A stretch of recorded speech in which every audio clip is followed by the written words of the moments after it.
দেখছেন পাশাপাশি দুইটা জমিতেই ভুট্টার চাষ করা হয়েছে, কিন্তু প্রত্যেকটা জমির আইল থাকা উচিত একটু উষার, কিন্তু আইল এতটাই ছোট যে এই পাশের জমিতে দেখুন কিছু কিছু মানুষ এসেছে ভুট্টার ভিতর দিয়ে, যার কারণে অনেকটাই দেখা গেছে যে আইল বাদে মানুষ নিচে হেঁটেছে, যার কারণে এটা দিয়ে রাস্তা হয়ে গেছে এবং ক্ষতি অনেকটাই হয়েছে কৃষকের।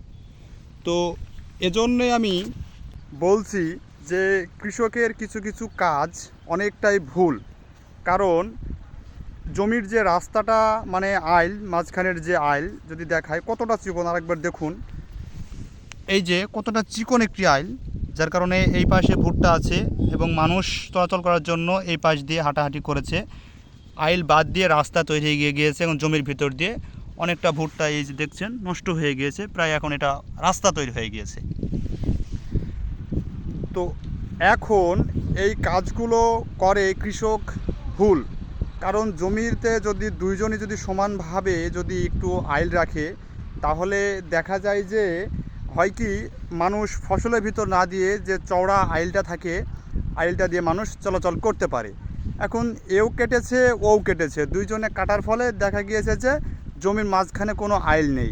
এখন ফসল লাগিয়েছে, সে ফসল চাষ করেছে, সে ফসলের ভিতর দিয়ে প্রত্যেকটি মানুষ যাতায়াত করেছে, যার কারণে এখন ফসলের ভিতরে রাস্তা তৈরি হয়ে গিয়েছে।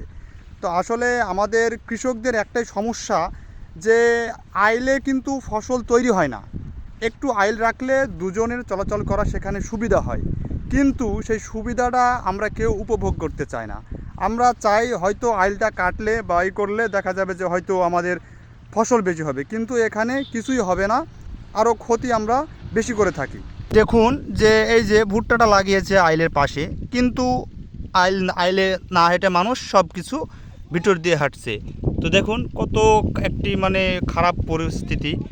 যদি আইলটা যদি একটু উষার করে রাখতো তাহলে প্রত্যেকটি লোক আইলের উপর দিয়ে হাঁটতো। তো আসলে এই বিষয়গুলো আমাদের প্রত্যেককে কৃষককে বুঝতে হবে, কারণ আইলে তো আর ফসল চাষ হয় না। তো একটু আইল রাখলে দুজনে সমানভাবে রাখলে দুজনে চলাচল করা যায়, জমিতে চাষবাস করা যায়, হাঁটাহাঁটি করা যায়, জমির চারিপাশ ঘুরে দেখা যায়।